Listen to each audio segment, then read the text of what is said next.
The way forward is for the Ruto regime to calm down, stop the arrogance of chest thumping, sit down and talk to the doctors. You cannot say there is no money, yet we see you splashing our money on luxury items. The tea alone taken at State House is enough to meet the doctors' demands. So let's get serious.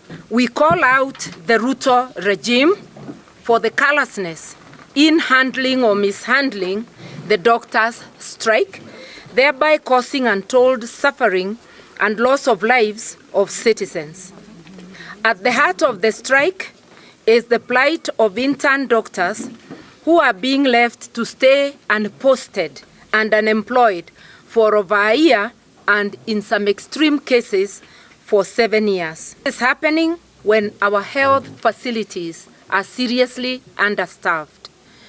In other words, we really need the services of the interns who have now not been posted. It's also happening when our health facilities are ill-equipped. It is unconscionable for the regime to continue splashing taxpayers' money on non-essential luxury items like motor vehicles, new pavilions in State House, fancy umbrellas, to name but a few. Of citizens do not matter to this regime, and that their priority is their own comfort and that of a select few. We condemn this in the strongest terms possible. As Kenyans, we deserve better. The fertilizer scandal is yet another demonstration of callousness of this regime, selling fake fertilizer and seeds which are believed also not to be good enough, therefore fake seeds to farmers, is wishing hunger and death for Kenyans and especially the vulnerable, who are the majority. The fake fertilizer haste suggests a deliberate scheme to lower food production, to increase food insecurity, in order to force starving Kenyans to be at the mercy of food cartels. It is a sadistic act by those entrusted with the task of making the nation food secure. This shows that this regime does not care about its citizens, and its aim is to send Kenya to its deathbed, as food security ought to be at the heart and as a priority for any government. Do we deserve this as Kenyans? That's the question we must ask ourselves. That thousands of families in Dabibi farm within Naivasha can be dispossessed and face imminent eviction without a word from the regime is surprising, as it is sad.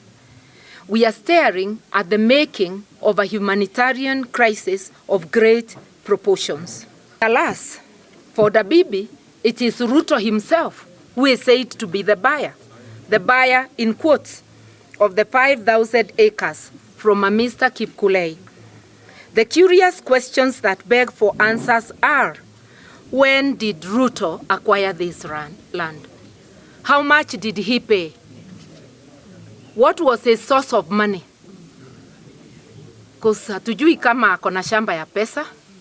We just want to know that he was a bona fide purchaser. So what was his source of money? Did his due diligence inform him that there were over 40,000 families living on the farm? Because that is something that is known to any member of the public. Any special reason that Dr. Ruto's ownership has only been revealed when he captured state power? Why not before? And now that he has state power, could he consider removing the GSU from Dabibi while ownership issues are sorted out?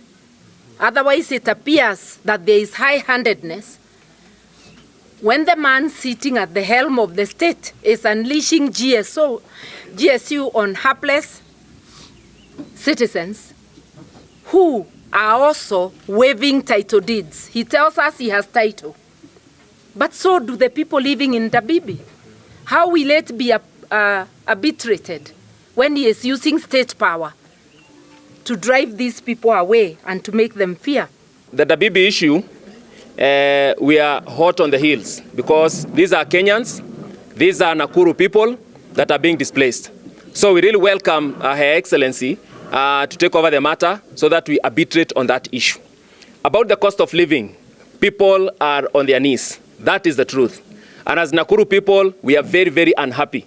And we are calling out on this regime that we are not going to allow that one to happen. As has been well and ably articulated, we have the power to recall.